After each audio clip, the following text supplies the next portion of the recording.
Sveiki, mano vardas Aurelija ir sveiki atvykę į Classic Ghost Camping Plateliai.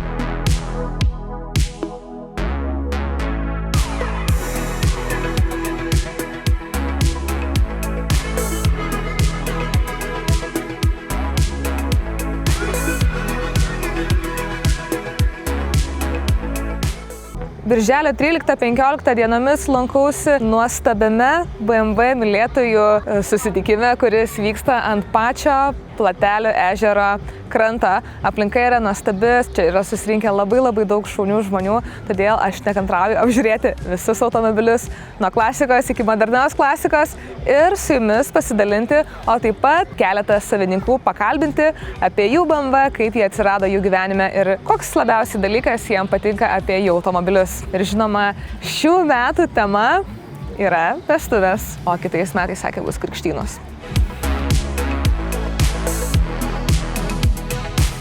Sveikas, nuostabus tavo automobilis yra, prisistatyk, koks tavo vardas ir iš kur atvykai. Aš Lukas, atvažiavom su visa kompanija iš Vilniaus. Vakar tik pabaigėm rinkti automobilį, tai pirmas išvažiavimas, kaip sakė. Tai papasakok, kokią istoriją jos. Tai yra pirmas mano automobilis, kurį įsigijau už savo pinigus, dar būdamas studentas. Tai pasivažinėjau su ją 4-5 metus ir tada nusprendžiau, kad, pakeisiu vieną sparną. Tada gavosi, kad užsinorėjau tokios studentiškos svajonės, naujos kregždės. Tai projektas mir yra, kad viską perinkom, viską perdarėm, viskas yra naujai sudėta, jinai praktiškai kaip nauja. Tai tokia jos istorija ir užvakar jau paryčiais, jau dabar antrą dieną jo. Baigėm ją surinkti, tai yra jos pirmas išvažiavimas po 5 metų jos rinkimo. Projektas užtruko ilgai dėl to, kad tiek ir mano profesija tokia, kur reikia dažnai būti užsienyje, tiek ir investicijų reikalauja, tiek ir pačių laiko. Tai labai džiaugiuosi, kad pagaliau jinai išvažiavo po tokio ilgo laiko rinkimo, projektavimo, visko darimo. Tai kiek sudėjus tai laiko rinkai? Apie 5 metus. Jeigu tą laiką sutraukus grinai į darbą, tai sakykime gal kokią porą metų. Bet kai yra pertraukos arba, sakykime, pamiršti kuriam laiko automobilį, nes turi kažkokių svarbesnių reikalų, tai taip ir stovi. Tai labai džiaugiuosi, kad šį sezoną pavyko tą padaryti. Tai kokie tie dalykai buvo, ką tu darėjai nuo pat projekto pradžios, kai įsigijai ją ir iki kol šiandien vakar paryčiai surinkai? Aš kai įsigijau, tai jinai buvo, kaip sakant, paprasta, tvarkinga lietuviška kregždė su 2 litrų benzininiu motoru. Ir paskui nusprendžiau, kad reikia visą išardyti iki paskutinių varžtų, perdažyti, tai yra perdažytas ir variklio skyrius, ir durų tarpai, viskas iš vidaus, iš apačios nauja antikorosinė. Probleminės vietos perverintos, nes vis tiek automobiliui jau daugiau negu 30 metų. Įdėtas 3 litrų svapas iš KEM6, įdėtas M3 Veider salonas, kuris yra persiūtas pagal M5 E34 jubiliejinio leidimo M-kinį saloną. Viduje irgi visi plastikai, visos durelės, visa panelė yra pertraukta nauja oda, naujos siūlės, viskas, žodžiu, padaryta taip, kaip aš įsivaizdavau. Tai iš tikrųjų šitam automobilį nėra vietos, kurios nebūčiau palietęs, nebūčiau pajudinęs, viskas yra perinkta, perdaryta. Aišku, labai smagu, kad atsirado žmonių, kurie galėjo man padėti tai padaryti greičiau, nes galbūt net nebūčiau šį sezoną išvažiavęs. Tai labai fainai, kad atsirado žmonių, kurie gali padėti ir mes per paskutinį mėnesį su ja pasistumėjom labai stipriai į priekį. Jeigu reikėtų išskirti vieną dalyką, kas tau labiausiai apie šitą automobilį patinka, apie savo projektą? Man labiausiai patinka salonas, atrodo. Man tas salonas, jisai buvo toksai, maža svajonė, kur gal išėjęs, kainuos, tai kainuos, bet pasidarysi, žinai. Tai jo, salonas, galbūt pati spalva, nes čia yra originali spalva, tik jinai yra šviežinta, aš pats nesitikėjau, kad jinai taip gerai atrodys. Nes nupirkus jinai buvo tokia paplukusi, tokia, kažkokia bordava. O dabar jinai ant saulės atrodo tokia saldi vyšnė, prietemai tokia ruda, tai ta spalva ir salonas, 2 dalykai, kurie man labiausiai patinka šitam projektui. Gerai, super, ačiū labai. Ačiū.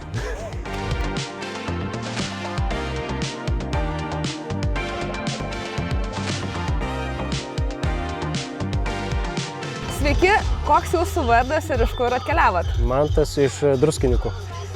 Mantai, nuostabus eksponatas, gali papasakoti, kaip jis pas tave atsirado? Tai pirkau Klaipėdoj, lygtais prieš 6 metus. Kol kas prižiūrau, viskas tvarkoja. Šiek tiek reikia investuoti, vis tiek beveik jau kaip ir veteranas.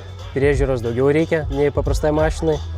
Kelintų metų? 90. Nuo pirkimo pirkot prieš maždaug 6 metus. Ką jūs jai darėt? Ratus užsidėjau, būtent apie šitus ratus svajojau, būtent apie tokius ratus. Galbūt iš tos pusės geriau būtų saulė pašvietus tas visas vaizdas. Originalai, emkiniai. Ir nemažai reikalų buvo sudėti taip, kaip svajojau, kad būtų originalioje pozicijoje ratai. Taip. Neišlindę nei kiek ir 5 skylius, kad perdaryt būtent ant šito modelio, nes sudėtingiau yra nei kad, nežinau, ant kregždės tik uždėjai ir viskas. Jeigu reikėtų išskirti vieną dalyką, kuris jums apie jūsų automobilį labiausiai patinka, top dalykas, koks jisai būtų? Gal kokie 3 dalykai būtų, gal ratai, stogas raudonas, muzika pasidariau, realiai tikrai labai gerai groja, nes ką tik irgi vienas iš klubo šio buvo labai nustebo išgirdęs dėl muzikos visai gerai, tai iš tokių. Gerai, ačiū labai.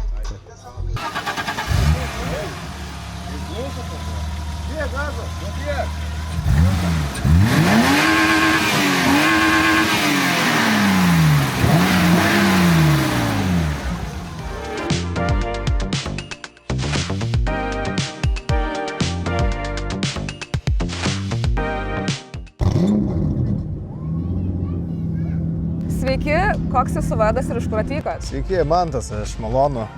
Iš Kauno atvykau. Papasakok, kaip jis pas tave atsirado iš pat pradžių? Atsirado taip, ieškau kažkokią dėlę ir ieškau 3/4. Ir iškrito toks variantas, su jau pradėtų dėti variklį. Galvoju, visai įdomu, kaina irgi sugundė. Nuvažiavau apsižiūrėti, pusė cilindrų tik veikia, pusė variklio realiai. Taip. Viskas bardakas, buvo negražu. Ir taip aš jį nusipirkau, galvojau, ai, nu, pažaisiu, pakrapštysiu ir bus panašu į mašiną. Tai po 5 metų jau turim tokį vaizdą. Tai ką tu jai darei nuo nusipirkimo iki šio taško, kaip jinai atrodo? Tai žinoma, pradžiai remontas variklio, kad viskas dirbtų, kad būtų galios. Tai nuo ko viskas prasidėjo, tai tikriausiai nuo dropo. Pradžiai įdėjom rimtesnius koilus Bilstein B14, paskui vieni kiti ratai. Variklio modifikacijų padariau labai daug. Ferrari purkštukai, Bosch sklendės visiškai kitokios didesnės, sekvencika kaip naujose mašinose, kad mažiau valgytų kuro. Flexfuel daviklis, galima ant etanolio važiuoti, galima ant benzo, ji pati reguliuojasi, nereikia nieko permatinti. Maxia Q Pro kompas, vienas geriausių rinkui, būtent V12 varikliams. Žodžiu, daug čia visko pridariau. Tada, E38 nuo V12 stabdžiai, gale nuo E32 7PM V12 stabdžiai, tiltas, reduktorius, kardanas perdarytas, dėžė perdaryta, lengvintas magratis, tam, kad apsukas labai greitai rinktų. Toliau, kas man labai patiko, tai ratai. Toks vienas lenkas pagamino. Tai AC Šnicerių ratukai kustomai 3 dalių, palangės radinoksai. Jau dėl tvirtumo, patikimumo ir kad putos nesuvalgytų man jų. Dėl to palangės iš vis nei kart nepoliravau per 3 metus jau ir vis tiek gerai. Salonėlį dar aišku dariau. Buvo baisu suplyšęs. Radau nupirkti šitą saloną visiškai naujai persiūtą, rudos sodas, pilna elektrinį. Aišku, share shiftą dar įdėjau. Tokios visokios modifikacijos, žinot. Aišku, žibintai, Hella Yellow, gale Hella Black originalus. Spoilerį pasigaminom patys, nes nebuvo kažkokių gerų variantų, ką galima uždėti 3/4. Maždaug tiek tų modifikacijų. Aišku, pilna restauracija padaryta, tai visas dugnas antikorozinių išvalytas, antikorozinis padarytas, visas dalys perdažytas, net ir apsaugos sidabrinės perdažytas, skylės pripurškiau, aišku, vašką. Ir plėvelę dar užsimečiau visai nesenai. Norėjau pasikeisti spalvą, nes jau 4 metus važiavau su ta vyšninė Calypso Rot, o čia plėvelę užsikliavau. Pats sugalvojau pabandyti, pasimokinau, kažkaip užsikliavau. Šiaip planas buvo pataikyti British Racing Green spalvą, bet Dėja, plėvelė tokia neegzistuoja. Pasirodo, tik kinietiška kažkokia yra, bet aš nenorėjau rizikuoti. Tai turim kažkokią tokią žalę, kuri dienos metu per šviesi, o vakare panaši, kokias aš norėjau. Okay. Turim čia vis tiek dar begalė įvairių klausimų, ką reikia pabaigti, visokių moldingėlių, plėvelę kažkur blogai užkliavęs, teks perklijuot. Langą keisim, užsakėm dabar naują visiškai originalų, su žalia juostele reikėjo, būtinai aišku. Taip. Tai, žodžiu, dar laukia ilgas kelias, kad tikrai čia būtų viskas gerai, bet man patinka žaisti. Tai aš po biškį ir darau, nesistengiu iš karto viską per 2 dienas padaryti. Todėl, kad man pačiam patinka pasikrapštyti, čia man toks kaip hobis.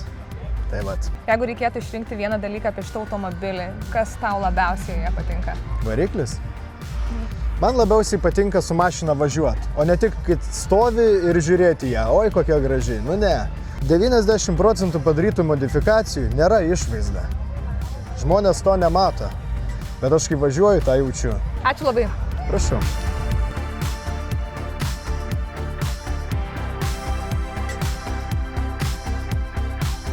Sveikas, Nerijau. Sveika, Aurelija. Man labai malonu, kad galėjau pagauti tave šitam renginyje. Tu esi vienas iš pagrindinių organizatorių ir tu esi atsivežęs čia visiems parodyti mum 2 nuostabius eksponatus. Visiškai crazy automobiliai.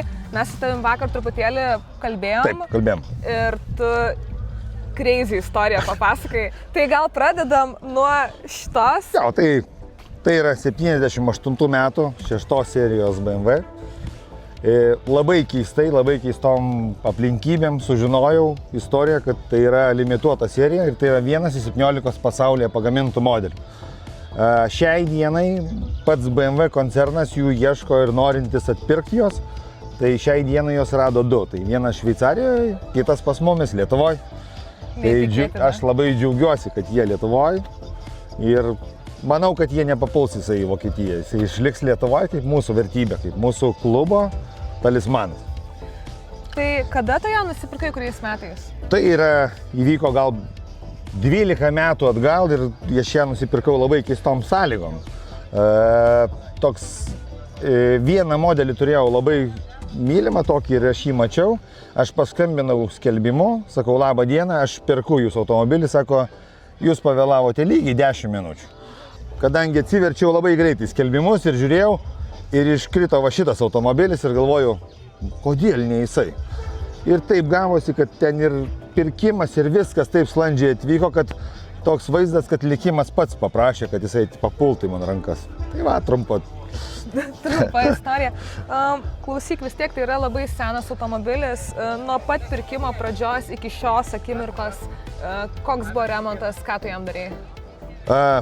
Su remontu čia labai skaudi istorija yra, kadangi jis yra 78 metų modelis, tai čia jau labai retos visos detalės ir turėjau turbūt skaudžiausią gedimą, tai greičių dėžės gedimą turėjau, kadangi čia yra 78 metai ir tai yra automatinė pavarų dėžė. Ir aš galvojau, kad čia viskas gerai, jinai sugedo, mes čia greit pakeisim. Tai baigėsi tuo, kad restauratoriai rinko dėžę tą pačią iš gabaliuko. Jinai jau yra šiandien surinkta, jau 6 metai mes su ją važiuojam, bet čia buvo iššūkis, kur aš pats stovėjau su restauratoriais ir mes sprendėm tam tikras detalės, kaip tą guolį talpinti, kaip tas pavyko, važiuoja šiandien.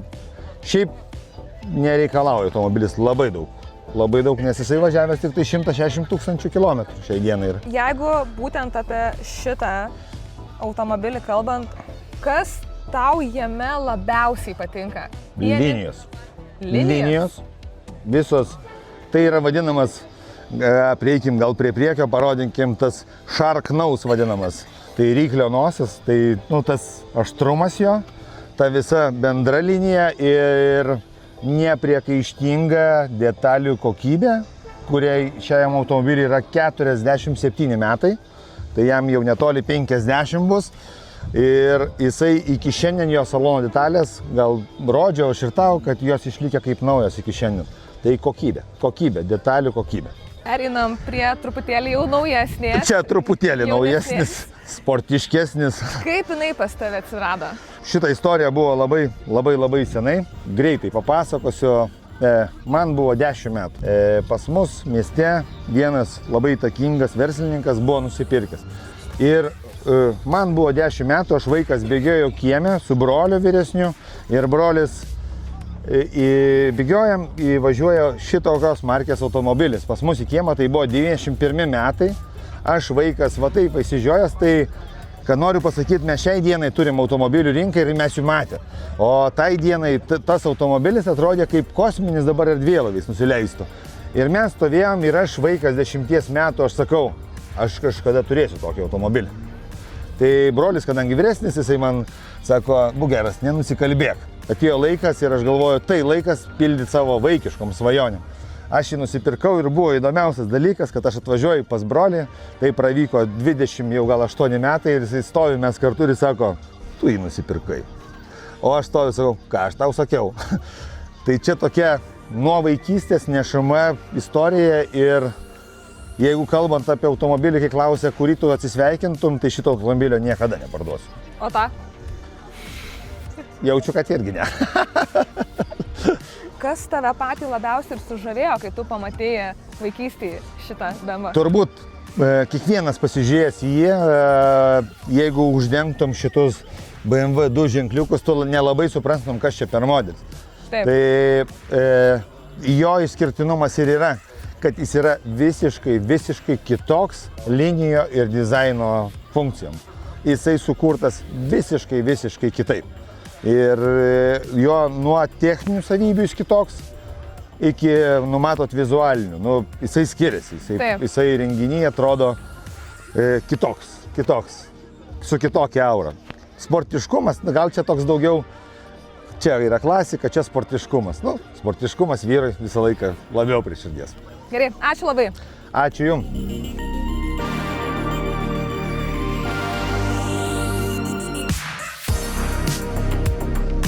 Šalia mane stovi Gertrūda, jinai yra iš Kauno. Labas, Gertrūda. Labas.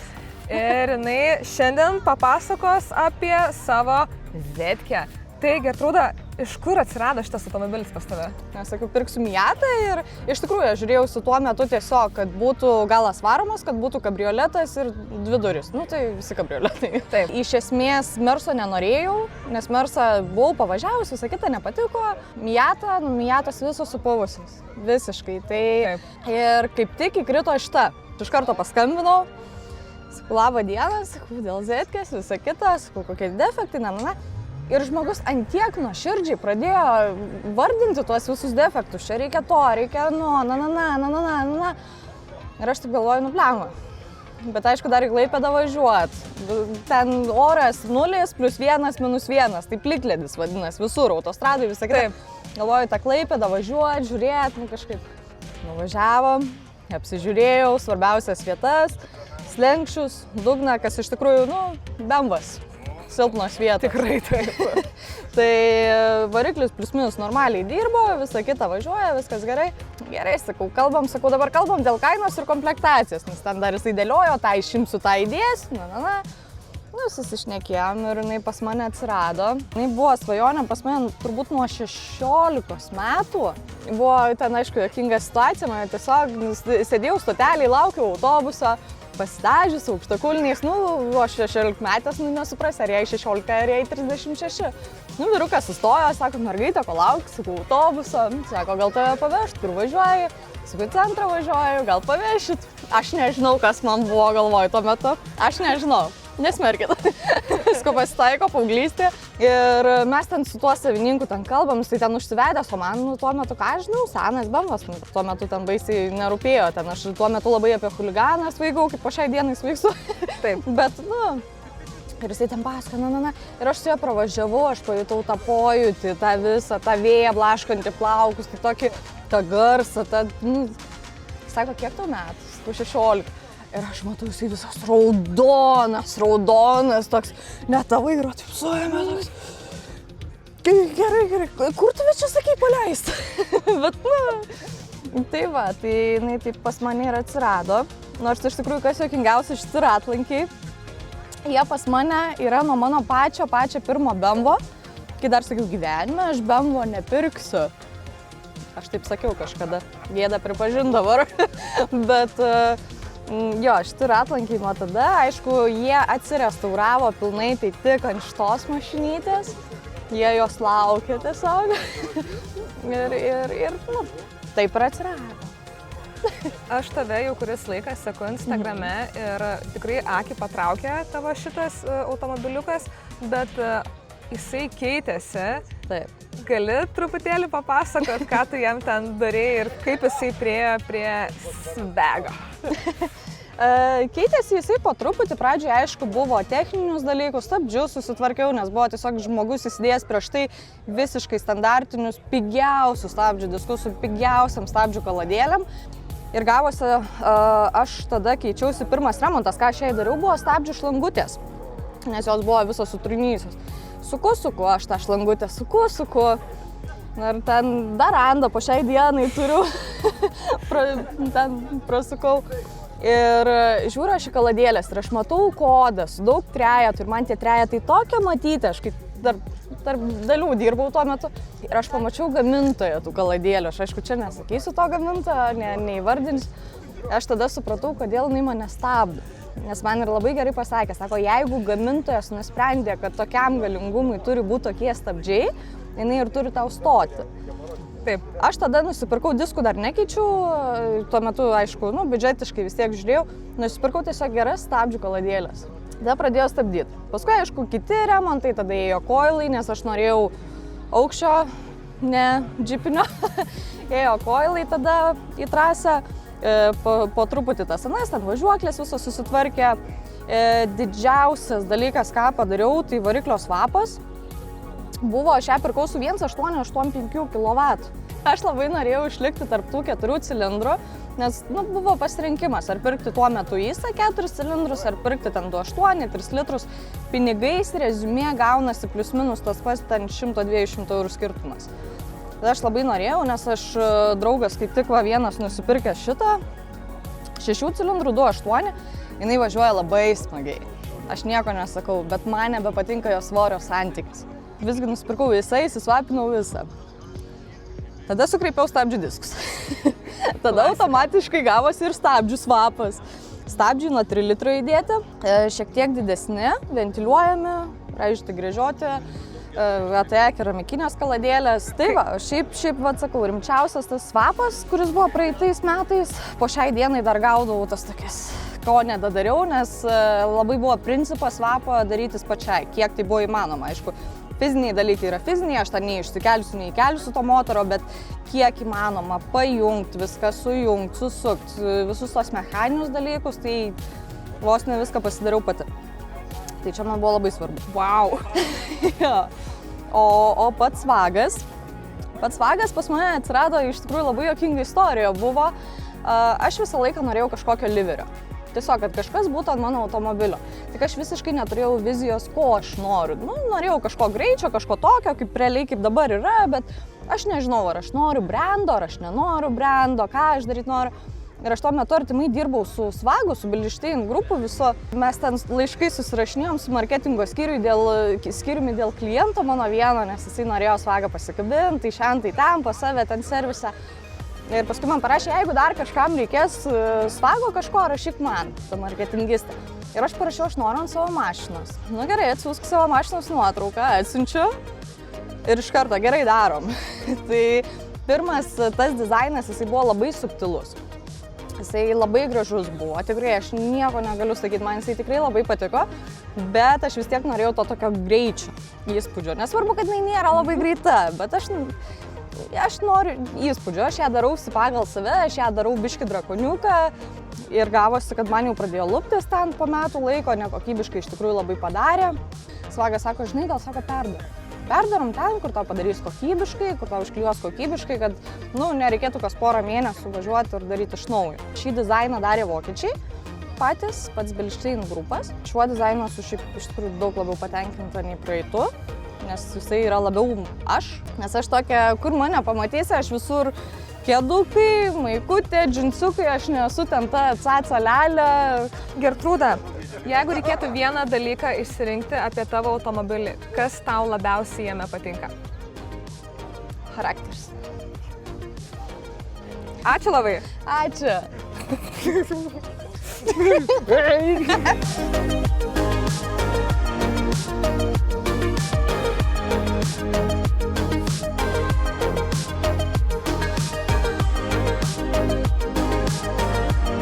Tikiuosi, kad ir jums buvo įdomu kaip ir man ir tikiuosi, kad jeigu dar neturėjote kibirkštėlės senam BMW automobiliui, tai dabar ją turite, o jeigu turėjote, tai tikiuosi, kad jinai dabar liepsnoja pilnu pajėgumu. Ačiū, kad žiūrėjote ir iki kitų kartų.